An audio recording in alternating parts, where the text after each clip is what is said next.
प्रधानमंत्री जी ने ऐलान किया उसके बारे में तो मैं ये कह सकता हूँ, it is better to be late than never.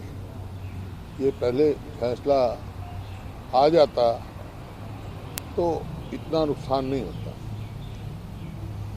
कहता ना, देरी की पर थोड़ी देरी की। उस बात का तो प्रधानमंत्री जी का किसानों ने भी और ऑर्गेनाइजेशन ने भी और भी कहा है, उनको धन्यवाद किया है। लेकिन असली मुबारकबाद और जीत किसान और मजदूर की है, जो इतना लंबा संघर्ष 1 साल तक कम से कम मैंने अपने जीवन में मैंने नहीं देखा। होते हैं, आंदोलन भी चलते हैं, संघर्ष भी चलते हैं, लेकिन जितना लंबा ये चला है किसानों का और मजदूरों का, इतना अपने जीवन में देखा, तो उनको मेरी मुबारकबाद है। ये तो बात हुई 3 कानून की, क्योंकि कोई राजनीतिक दल कोई नेतृत्व नहीं कर रहा था, किसान खुद स्वयं अपनी लड़ाई लड़ रहे थे। लेकिन तकरीबन सारे राजनीतिक दल जो विपक्ष में है, अपोजिशन में है, सबका समर्थन इनकी मांगों से था। क्योंकि ये सबका मानना था, मेरा भी यही मानना था कि ये 3 कानून जो हैं वो किसान के हित के नहीं हैं।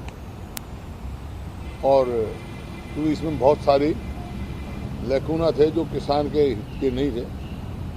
जैसे प्राइवेट मंडियों का इनमें प्रावधान। मैं प्राइवेट मंडियों के विरोध में नहीं हूँ, क्योंकि बिहार जैसे प्रदेश में तो एपीएमसी की मार्केट नहीं है, मोनोपोली किसी भी की नहीं होनी चाहिए। लेकिन मैंने ट्रिब्यून अखबार में एक एडिटोरियल वो लिखा था, अपना लेख लिखा था, उसमें मैंने कहा था प्राइवेट मंडियों के विरोधी नहीं है, लेकिन प्राइवेट मंडियों में भी एमएसपी लागू होनी चाहिए, और कोई उसके कम भाव खरीदता है उससे तो उसको सजा का प्रावधान होना चाहिए, तो ठीक है। नहीं तो ये तो शोषण हो जाता, किसान के लिए बड़ी मुश्किल हो जाती है। और इसी प्रकार से अब ये कानून वापस हो जाएंगे, लेकिन आगे अब तुरंत जो है सरकार को किसानों से चर्चा करके कृषि को लाभदायक बनाने की जरूरत है। कृषि व्यवसाय लाभदायक नहीं है, प्रॉफिटेबल नहीं है, नॉन प्रॉफिटेबल है। तो उसको प्रॉफिटेबल कैसे बनाया जाए, क्योंकि किसान कर्जे में डूबा हुआ है। और उसके लिए जब मैं वर्किंग ग्रुप का चेयरमैन था, उस समय मेरी रिकमेंडेशन थी यूपीए सरकार में, एक तो मानी गई कि भाई जो शॉर्ट टर्म लोन है वो 4% से ज़्यादा कहीं नहीं लागू होना चाहिए, वो तो माना गया। हरियाणा में तो हमने 0% कर दिया था शॉर्ट टर्म, उसकी दर कम होनी चाहिए। और दूसरा एमएसपी जो है, स्वामीनाथन का सीट फार्मूला पर एमएसपी मिलनी चाहिए किसान को, जब भी कृषि लाभदायक हो सकती है। तो अब समय है कि कृषि लाभदायक हो। और दूसरा जिस आंदोलन की बात है, जैसे मैंने कहा बहुत लंबा आंदोलन चला, बहुत सारे किसानों की जान भी गई। तो पंजाब ने जैसे किया है, मैंने शुरू में हरियाणा में भी मांग करी थी, जो किसान थे, विधानसभा में भी कहा था कि जो किसान जिनकी मृत्यु हुई है बॉर्डर पे, उनको शहीद का दर्जा दिया जाए और उनके परिवार से एक को नौकरी दी जाए और कंपनसेशन दिया जाए। पंजाब ने तो कर दिया। तो मेरा सभी स्टेटों से आग्रह यही है कि हरियाणा से तो खास तौर पे इनको तुरंत करना चाहिए, और दूसरी स्टेटों से भी जिनकी किसानों की मृत्यु हुई है बॉर्डर पे, उनको वही जो पंजाब ने लागू किया है, उनको वही करना चाहिए, नौकरी देनी चाहिए और कंपनसेशन देना चाहिए। सर, एक सवाल ये है कि रामचंद्र जांगड़ा कह रहे हैं कि मैं किसानों को शहीद का दर्जा नहीं देता, और मेरी भविष्यवाणी है कि किसान कृषि कानूनों को लेकर वापस आएंगे और कहेंगे कि ये कानून सही था। कौन? रामचंद्र जांगड़ा, राज्यसभा सांसद। चलो, मैं व्यक्तिगत उसमें नहीं पड़ता, लेकिन ये कानून किसान के हित के नहीं थे, क्योंकि किसान के लिए ये जो है, जिस प्रकार की प्राइवेट मंडियों का प्रावधान था, डिस्ट्रेस सेल करनी पड़ती है। आज मैं हरियाणा की आपको कह सकता हूँ कि एमएसपी नहीं मिल रही है किसान को। बाजरे की जो है एमएसपी 2250 रुपये प्रति क्विंटल फिक्स्ड है, लेकिन 800-900 में बाजरा बिका है। इसी प्रकार से पीआर धान जो है वो भी पूरी खरीद नहीं हुई और एकदम हरियाणा सरकार ने खरीद बंद कर दी, वो किसान के उसमें डिस्ट्रेस सेल में जाना पड़ता है। तो इस वास्ते ये और ज़्यादा दिक्कत बढ़ाने वाला था, किसान के हित में नहीं था ये कानून।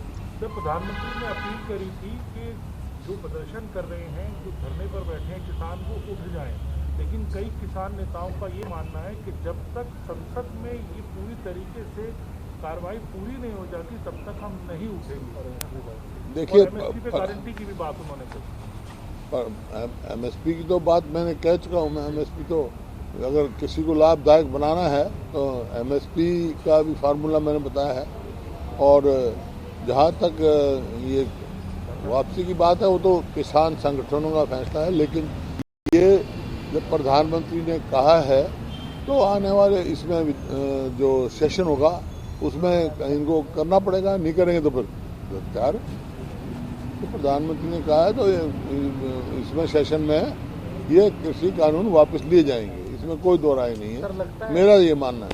हरियाणा सरकार मुकदमे वापस लेगी लगता है आपको? नहीं, मैंने ये कहा ना भाई, ये मांग रखी मैंने, एक तो सारे में वापस ले और किसानों को जो शहीद का दर्जा दे, उनके जो किसानों की मृत्यु हुई है बॉर्डर पे उनको एक एक नौकरी दें और कंपनसेशन दें। जहाँ तक हमारा सवाल है, जितने हरियाणा के उस पे बॉर्डर पे जितने लोग शहीद हुए, मैंने तो विधानसभा में भी उनको श्रद्धांजलि दी थी।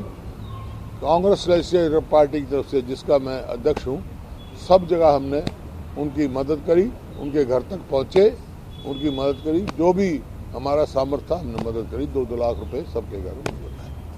सर, सवाल ये है कि जब सीबीआई और ईडी के डायरेक्टर्स का टेन्यूर सरकार अध्यादेश ऑर्डिनेंस के जरिए बढ़ा सकती है, तो ये तो कानूनी अध्यादेश के जरिए आया था, ऑर्डिनेंस के जरिए प्रधानमंत्री वापस ले लेते सर।